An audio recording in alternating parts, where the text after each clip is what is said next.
Marathon জিজ্ঞাসাবাদ কিন্তু চলছে। সঞ্জয় বশিষ তিনি রয়েছেন এবং অরুণাভ দত্ত চৌধুরী তিনি রয়েছেন হাসপাতাল কর্তৃপক্ষের তরফ থেকে, এবং পাশাপাশি আর বাকি যেজন চিকিৎসক যারা ছিলেন তারা বেরিয়ে গিয়েছেন ঠিকই। পাশাপাশি কিন্তু টালা থানার যিনি ওসি রয়েছেন অভিজিৎ মণ্ডল তিনি রয়েছেন, এবং কলকাতা পুলিশ যে সিট গঠন করেছিল সেই সিটের 3 সদস্য রয়েছেন।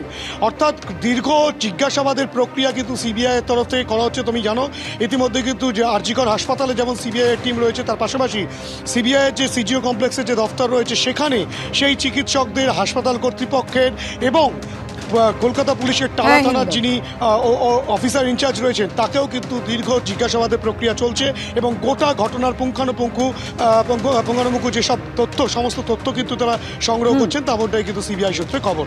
আরজিকর হাসপাতালে পৌঁছে গিয়েছে সিবিআই টিম। তারা যেভাবে ভাঙচুর চালানো হয়েছে তারপর আরজিকর হাসপাতাল তারা ঘুরে দেখেছেন, আর অধ্যক্ষের ঘরের সামনে চিকিৎসকেরা তারা কিন্তু বিক্ষোভ দেখাচ্ছেন। অন্যদিকে সিবিআই এর টিম তারাও এই মুহূর্তে হাসপাতালে রয়েছেন।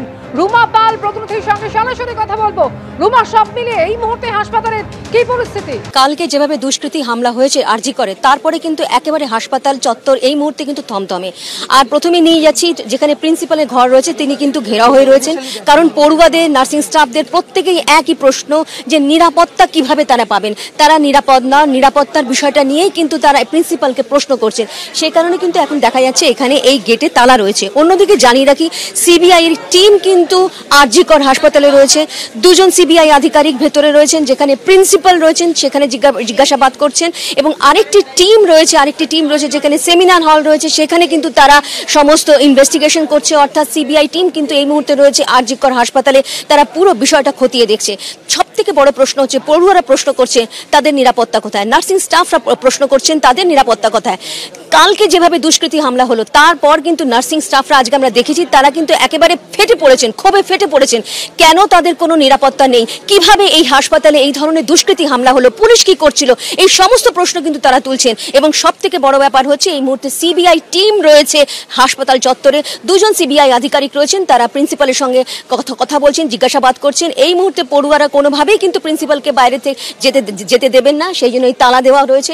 কারণ যতক্ষণ না সেই তাদের প্রশ্নের উত্তর পাচ্ছেন যে কিভাবে তারা নিরাপত্তা পাবেন, নিরাপদ কিনা সেই ধরনের প্রশ্নের উত্তর পাচ্ছেন, ততক্ষণ পর্যন্ত কিন্তু প্রিন্সিপাল ভেতরে থাকবেন, এমনটাই কিন্তু পড়ুয়ারা বলছেন। এবং অবশ্যই যারা রয়েছেন তাদেরকে জিজ্ঞাসা করে নেব আপনারা এই মুহূর্তে কি চাইছেন।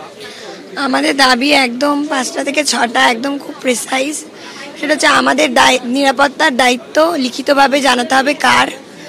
আমাদের কালকে যে ঘটনা, ন্যাক্কারজনক ঘটনাটা ঘটলো, তার দায়ভারটা ওনাকে নিতে হবে। ওনারা যে নিরাপত্তা দিতে ব্যর্থ কর্তৃপক্ষ হিসাবে তার রিটেন দায়িত্ব নিতে হবে, তার দায়ভারটা রিটেন নিতে হবে।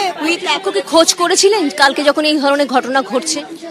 না, ধরুন আমাদের তো অনেকগুলো বিল্ডিং, অনেকগুলো প্রচুর স্টাফ আছে, প্রত্যেকের কাছে কিন্তু সমানভাবে ওনার খোঁজ যায়নি। আমরা জানি যে এনএস ম্যাডাম আমাদের কোনো খোঁজ নেয়নি। এই মুহূর্তে তো ভেতরে রয়েছেন, তোমরা কি চাইছো? আমাদের নিরাপত্তা চাইছি, আর কি চাইতে পারি আমরা, এবং সেটা লিখিত পরিতভাবে নিরাপত্তা। আজকে যদি কোনো মেয়ের কিছু হয়, ব্রুটালি কোনো ঘটনা না ঘটলেও ন্যূনতম কোনো রকম ভাবে যদি ইনজিওর্ড হয়, তার দায়িত্ব কে নেবে? আমরা শুধু একটাই প্রশ্ন, সে নার্সিং স্টাফ হোক, ডাক্তার হোক, যে কোনো অন ডিউটি কারোর যদি কিছু প্রবলেম হয় তার দায়িত্বটা কার?